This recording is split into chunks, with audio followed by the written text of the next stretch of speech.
and welcome to the New Jersey Morning Show. I'm Cara DeFalco. And I'm Mike Favetta. Thanks for joining us. According to the recent U.S. Census data, New Jersey's population saw a slight increase between 2020 and 2023. However, several towns experienced significant declines, with Maurice River in Cumberland County losing 17.4% of its population, the largest decrease in the state. Oof. Now, Hudson County was actually hit the hardest, with 8 of the top 15 towns with declining populations located there. Those included Union City, North Bergen, and Hoboken. And while the reason for the decline is unclear, the overall trend shows a shift in population dynamics within the state. Despite these declines, the Garden State's overall population grew 0.2% during this period, with Ocean County's 3.2% leading the way. So people moving around here across the state from, place to place, county to county, but haven't heard anything about the population going down, because you kind of hear that a lot, especially when new taxes are imposed or Right. there's new laws that people want to flee the state. Haven't heard much on that front.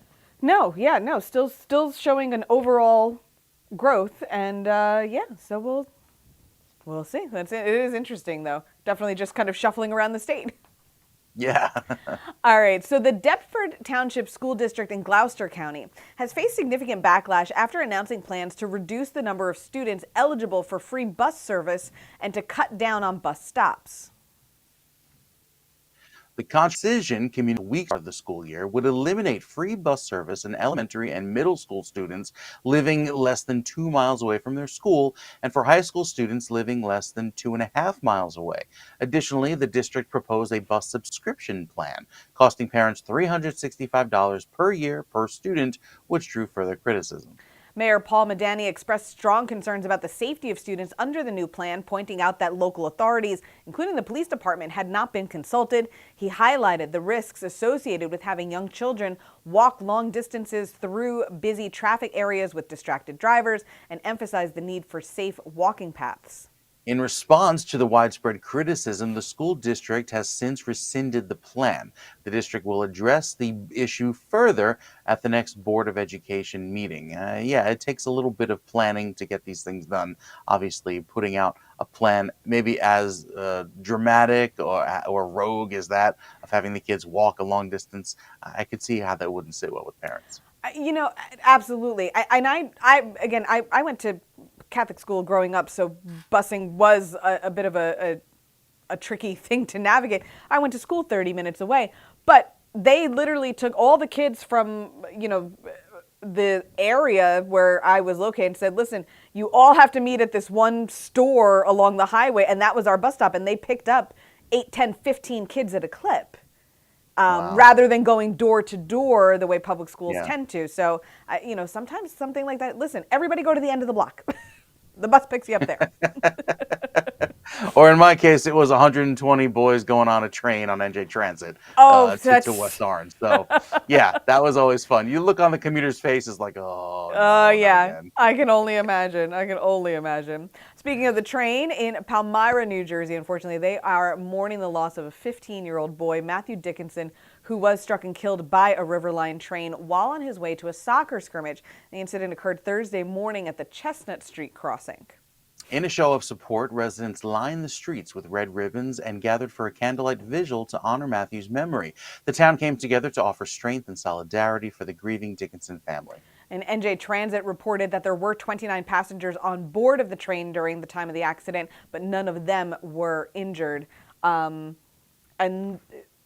this, I know, coming out of Montclair, a lot of the kids will walk along the train tracks because of the way the town is built.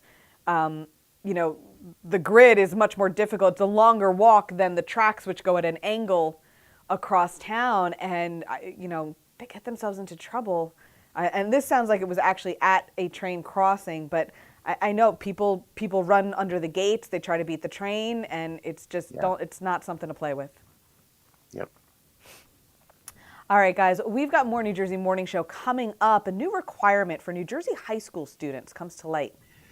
And a new surgery center opens in Westwood. Stay tuned. The New Jersey Morning Show will be right back.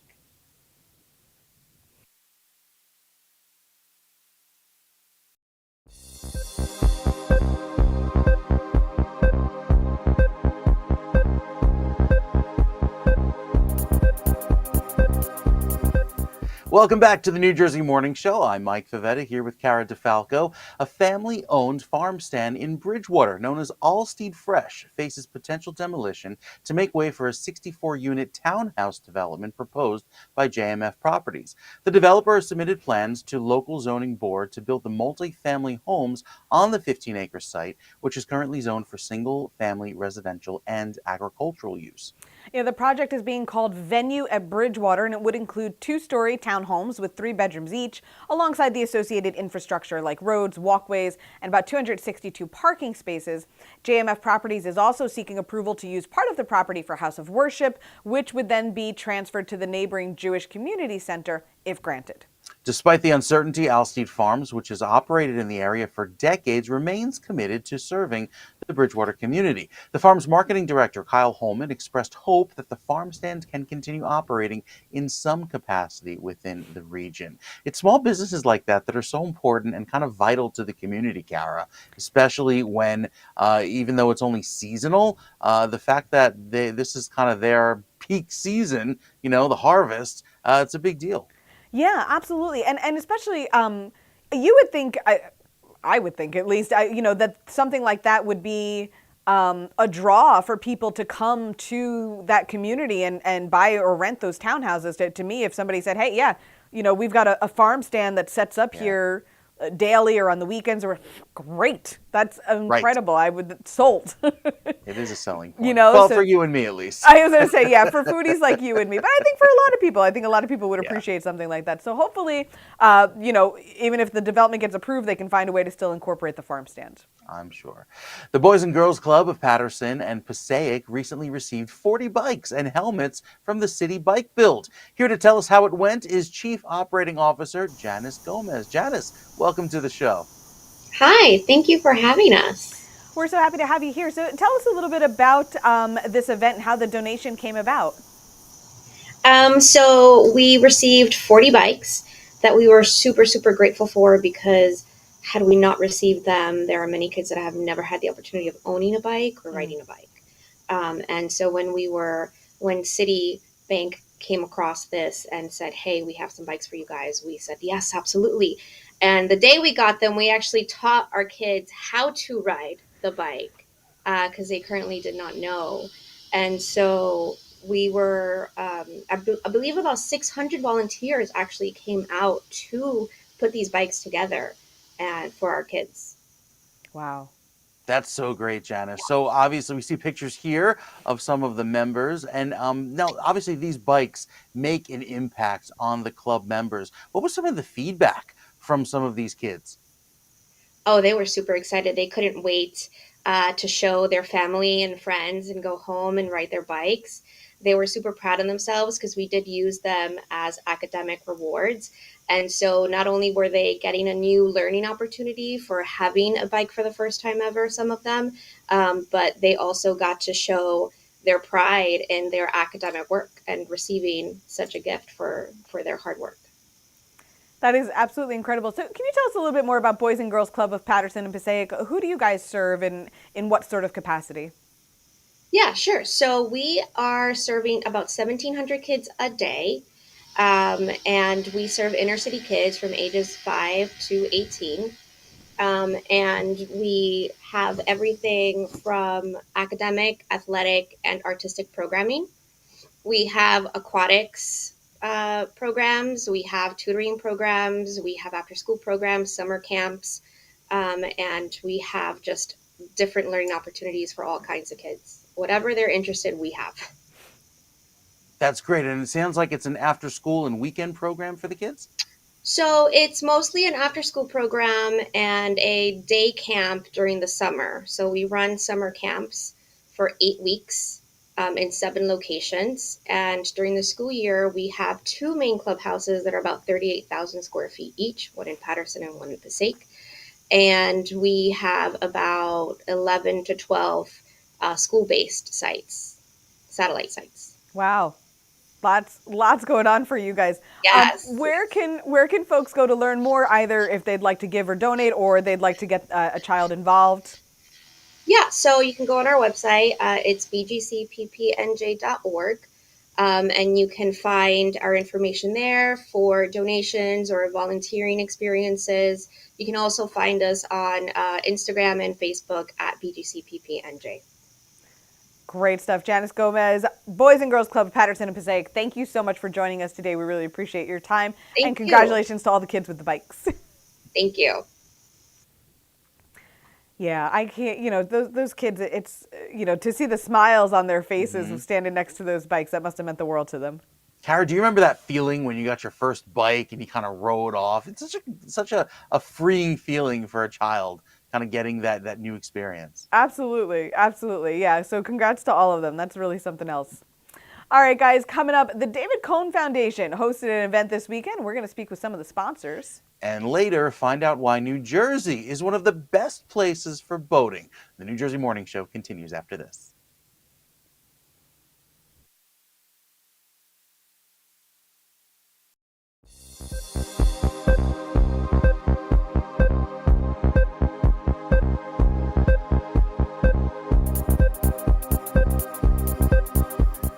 Welcome back to the New Jersey Morning Show. I'm Mike Favetti here with Kara DeFalco. Kara, one of my favorite topics to talk about is in the summertime, the beach and the boating. New Jersey has been ranked one of the safest states for recreational boating in 2023, according to a recent study. The state reported 131 boating accidents, with only 5% resulting in fatalities, placing it second alongside Delaware and Missouri. Yeah, so the study analyzed data from the U.S. Coast Guard and found that Rhode Island had the lowest percentage of fatal boating accidents at just 3%. In contrast, Alaska was identified as the most dangerous state with a staggering 69% of accidents resulting in fatalities. Wow, the increasing popularity of boating as a summer activity underscores the importance of safety on the water. With recreational boating on the rise, New Jersey's low fatality rate is a positive sign for residents and visitors who engage in the activity, ensuring that the state remains a safer destination for boating enthusiasts. Very important considering how many boats are around out toward Barnegat Bay, even offshore. But, in the Back Bay areas, the Navesink, the Shrewsbury, these are all very popular places in the summertime for recreational boating. And it's great to see that New Jersey's keeping it safe. Yeah, absolutely. It's definitely good to know, good to hear. So, the beaches and the waterways are safe here. Yeah, that is good. Well, the Davis Cohn Celebrity Golf Classic event took place this week on New Jersey's Lisa Marie Falbo meets with the founders of Jersey Mike's, one of the sponsors of the event. Take a look. Why was it important for you to be out here tonight? It's a charity we've supported for about 10 years now. And if you ever met Ed or Allison, you know the answer. Just the nicest people in the world. We're very happy to be here to support them. Why is it important for the Jersey Mike's brand to give back to so many worthy causes around the Garden State? Not just the Garden State, around the United States. That's the philosophy of his dad and my cousin, to give back and to appreciate all that God has given to us. And it's core to our mission, not just to serve good food, but also to give back to the communities that we serve. And you do have good food. Your tuna is out of this world, I just have to say. And Gotta throw a little capricola on it. That's what I always do. do you? Oh, you. Cap. I'm telling you. Try it out. I will try that. Try that next time. You do give back nationwide, and one of the best initiatives besides this event tonight, the Day of Giving in March that you do. Talk about that, and just it's taken on a life of its own at this point. Yeah, basically, the owners pick a local cause. They're kind of the groups, co-ops, whether it's Monmouth Ocean County or Chicago or in LA, and they find a cause that kind of moves them, and then they get behind it the entire month. They take donations for the month of March, and then basically we culminate with our Day of Giving, 100% of sales, not net proceeds. Every dollar that comes in the register is given to that local charity, and we just love to, give back to the communities that serve us and help us be successful. And we've always been about that giving, making a difference in someone's life, and that's sort of the culmination of it. And all of our franchise owners get behind it voluntarily, and it's really great to have the 100% participation that we do, and we love it. And this is a great cause, and we're having a great time talking with Mr. Boggs, and biggest character in sports ever. I never met him before We were now. gonna play with him today. We were, it rained a little bit, so we missed it, but we got to meet him. He was really nice to us. It was great. We're grateful to see him and be here tonight, and thank you very much. Anything you want to add? No, that's about it. It's always a great event. Last year, Peter Cancro made a major donation, and it's really put them in a new level. So we appreciate everything Jersey Mike's has done, and we appreciate Allison and Ed. And you're with Yankees. I mean, how cool is that, too? You're with World Series champion Yankees from the 90s teams, right? I mean, it's the cherry on top. It is, absolutely. Or the oil and vinegar on top of the sub, yes. Coming from an Italian, right? Could you tell? Thank you so much. Thank you. Thank you very much. That was our Lisa Marie Falbo for On New Jersey. All right, guys, coming up, a Jersey Shore icon getting a little bit of a renovation. Plus, we check in with New York Yankees player Anthony Volpe next.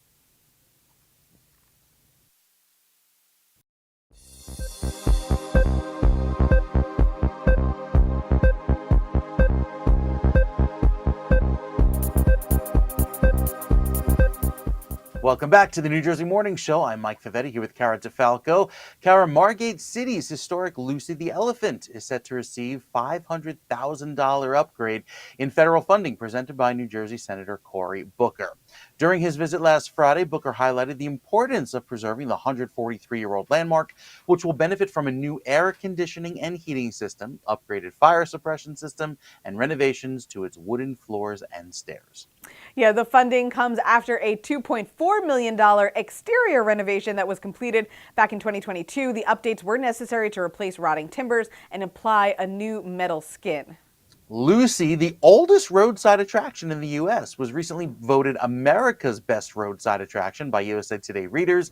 The interior improvements will help ensure the structure continues to attract tourists and support the local economy. I have been studying Lucy since fourth grade, and we had a class called New Jersey, and it had a whole textbook, New Jersey and You, and I was like, where is this Lucy? But it's way, way far south. Have you ever been? I have not personally been to see Lucy, but same thing. Yeah, very familiar with her and her long-standing history here in New Jersey. So definitely worth the trip. Well, it's one of those things that's in your own backyard, so you don't go see it. And now I'm kind of like, maybe we should get in the car and go see the elephant.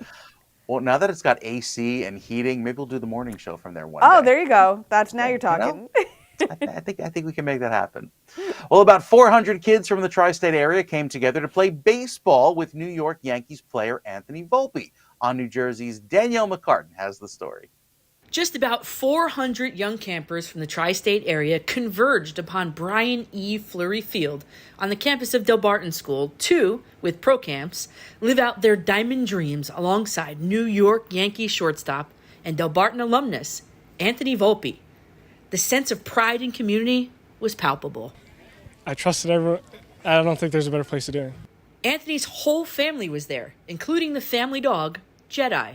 Yeah, they wouldn't miss it. I think they probably would have just gotten tickets, even if they weren't invited. But no, it's awesome to have a lot of the community here. It was really cool. A Jersey kid, Anthony talked about how New Jersey, Del Barton School, and the lessons learned on that field prepared him for a career as a big leaguer. You do everything you do with the support system that you have, and luckily growing up, and whether it was at home or at a community like Del Barton, I definitely felt so much support, so I definitely wouldn't be able to do it without that. A well-documented chicken parm aficionado, there is one typical food from Jersey that Volpe misses most while on the road. Breakfast sandwich. I thought you were going to say bagel. You can take the guy out of Jersey, but not the Jersey out of the guy. From Morristown, New Jersey, I'm Danielle McCartan. Guy after our own hearts, right, Mike? Absolutely, yeah. That's so cool. Especially, could you imagine being a kid and just having the opportunity to go there and enjoy a little time with a legend like that, and how relatable it is, thinking the kids like, this could be me one day. Yeah, absolutely. Absolutely incredible stuff.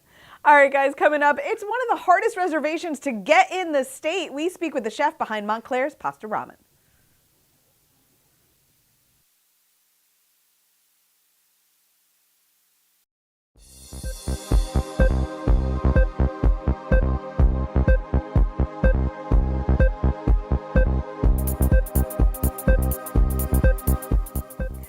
This is the New Jersey Morning Show. I'm Cara DeFalco along with Mike Favetta. And Mike, it's one of the most difficult reservations to get in the state. Pasta ramen, still becoming very difficult to get into. And here to tell us the secret to his success is executive chef Robbie Felice. Good morning, chef. Welcome to the show. Hey, how are you? Thanks for having me on. Well, Robbie, Pasta Ramen was just named one of the top 40 restaurants in New Jersey by New Jersey Monthly. What makes this restaurant unlike any other? Well, it's definitely a unique concept. We're doing a cuisine that no one else is doing. I call it wafu Italian. So the word wafu means in the style of Japanese. We put that word wafu in front of Italian, and you basically have in the style of Japanese Italian. I really don't think there's definitely no New Jersey restaurants doing this, and there's very few in America. So I definitely think that's setting us apart. And can you explain, chef, like what is wafu Italian cuisine? Because I know I've had the privilege of being there and it was incredible. But I know when I tried to explain it to my older Italian American parents, they were like, the what now?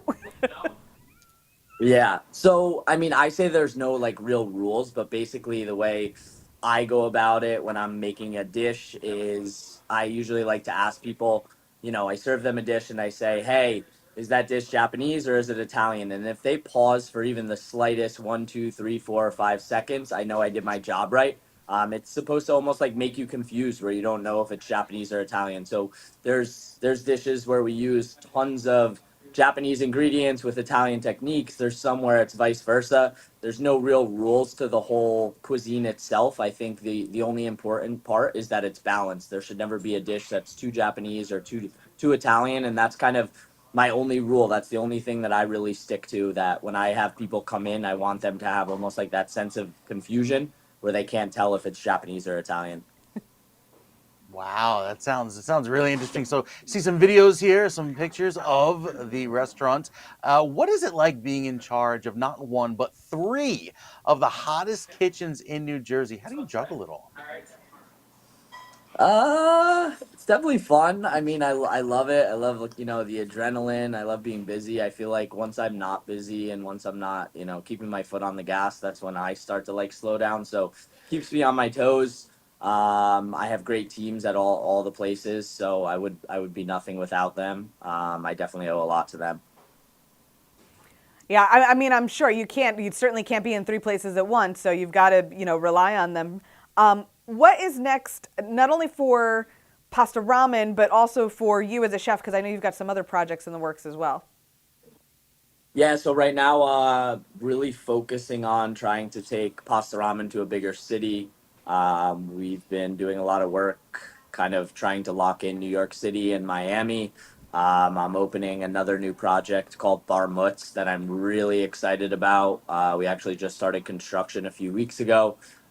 We've been doing pop-up tastings, so we all said, "Hey, what's it like to run three restaurants?" It's actually feeling like four right now because of the pop up that's going Diageo. I think we're sold out the end till the end of September right now, but it's basically we kind of created a mini bar mutz inside Viaggio, and it's kind of giving people the experience. It's going to be a hip mozzarella salumi bar, is kind of what we're going for. The vibe is like a rustic warehouse that we threw a mozzarella or a salumi bar into.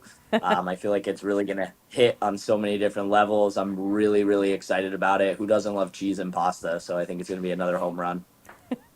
It's so true, Robbie. Some of the feedback I've gotten, my friend attended that pop up in Biagio, and he would not stop raving about it, how incredible it was. So, can't wait for Bar Mutz to open up in Westwood. We'll be one of the first people in line. Where can we go to try, and get a reservation? For Bar Mutz, Sure. so Bar Mutz right now is we're currently taking all of the pop-up reservations through the Viaggio Resi. So if you scroll down, you'll see our events. Pasta ramen, I feel like, everyone keeps saying it's a hard reservation to get, but I feel like if you put a little bit of effort into it, it has definitely gotten a lot easier. The wait list, so many people make reservations and cancel these days. So you get added onto a wait list and you're pretty much a guaranteed to get in. And all the other restaurants, unless it's Friday and Saturday, they're pretty easy to get into. So hopefully we get to see all you guys really soon. Awesome stuff. Hey, Robbie, where do we find you and all of your projects? My Instagram, I'm always, keeping super up to date. I would say that's, that's the secret background because I'm usually the one spilling the beans before even the restaurants are spilling the beans. We always try and send out emails on any of our email lists throughout all the restaurants. But my Instagram is my main kind of way of blasting out the latest of news. I also have a website. All my restaurants' websites have stuff on them as well. Excellent stuff. Chef Robbie Felice, thank you so much for joining us this morning. We know you are a very busy man, so we appreciate your time. Good luck to you in all your endeavors. Thank you so much, guys. Have a great weekend. You haven't been to Pasta Ramen yet, have you, Mike? No, tell me about it. Okay, you want to know, this to me was the sleeper. The best pork chop Milanese I've ever had. Really? Yes. Wow. All the different like ramen noodle kind of, they were all excellent, but that pork chop Milanese, I was like, ooh, it was thin and crispy, and then they put like some Japanese style toppings on it. It was really excellent. See, Kara, here's the problem. I'm going to want to go and then order half the menu. So Yeah, well, that's why you go with the group. Overwhelming. Believe me, that's what I did, and then we took yeah. some home. Yeah, no, it's fine. All right, guys, there's more New Jersey Morning Show coming up.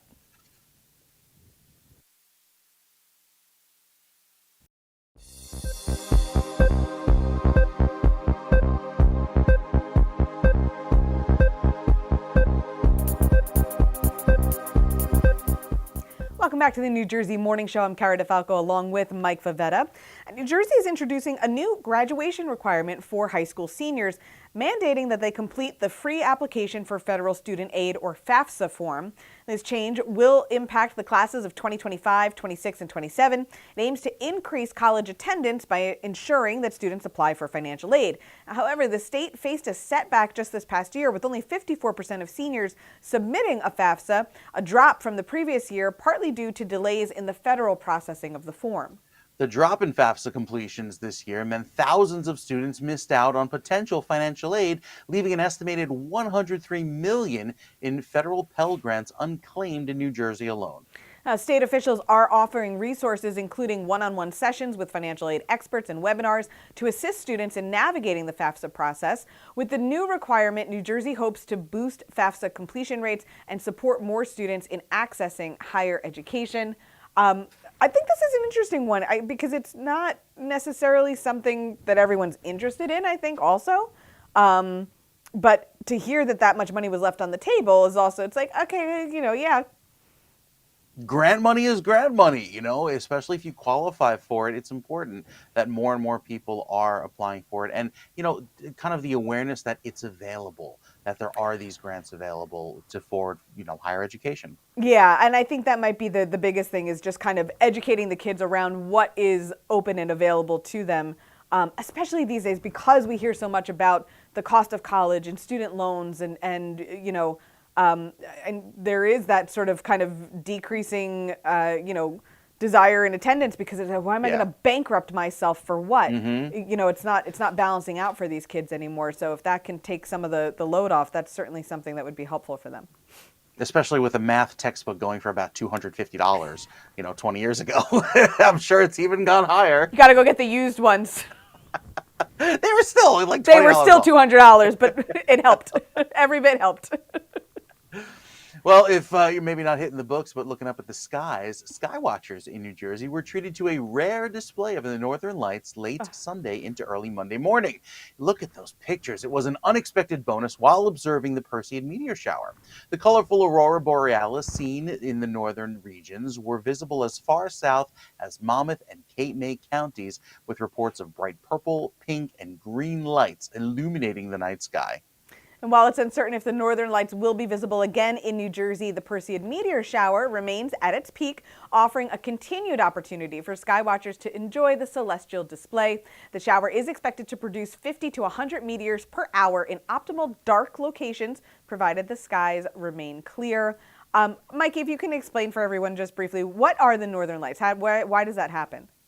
Sure. So there are charged particles that get redirected to the North and South Pole. And sometimes when there's a lot or enough of that energy, those visible displays when those charged particles hit the atmosphere and the ionosphere of the Earth.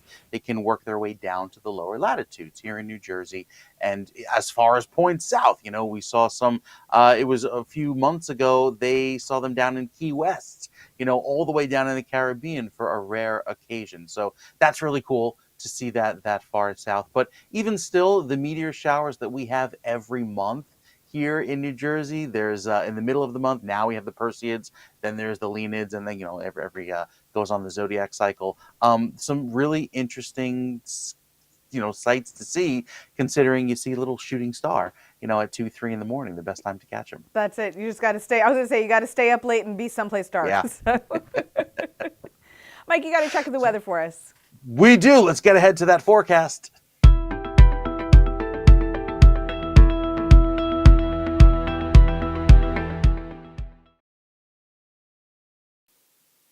So after so much sunshine earlier this week, we enjoy the continued clear sky into our Friday, but Saturday sees some clouds. And with a little bit of that cloud cover coming in by the end of the week, I think that we'll likely have a little bit more of that gray sky take over for Sunday with some rain. And it's that wet weather that'll stick around through much of the day on Monday and even into Tuesday morning, I think, as temperatures climb into the mid 80s. So there'll be an uptick in humidity. There'll be an uptick in the cloud cover and some more wet weather that comes in. Not the best timing, but I think we could all use a little bit of a break considering how much heat we've had so far this summer. Now going into next week, once that rain clears, temperatures climb only into the upper 70s, a little taste of late August. This is when we typically see those highs settle into the upper 70s and low 80s, and that'll be the case with reduced humidity again. So almost a little bit of an early autumnal feel, dare I say, for a few days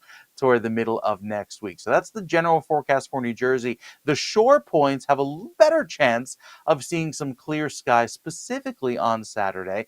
And I think the rain even holds out for Sunday due to the fact that most of the rain that happens this weekend is in the northern half of the state. By Monday and Tuesday, we continue to see a little bit of a drying trend with the highs climbing into the low 80s, and with Wednesday and Thursday's weather staying dry, a bit of a better forecast there with not as much heat this weekend, but obviously humidity stays a little bit higher there along the shore as those winds come in. Keep in mind, with Ernesto churning offshore both days, Saturday and Sunday, even into Monday, those wave heights will be very high. So it's important to stay in those lifeguarded zones if the beaches are open for swimming at all, given how rough the surf will be. And that, of course, leads to the dangerous rip currents this weekend. So be sure to swim safely. All right, Mike, thank you so much. And that about does it for us here today on the New Jersey Morning Show. I'm Cara DeFalco. And I'm Mike Favetta. We've got New Jersey Morning Show coming up with news and weather. It's all after this.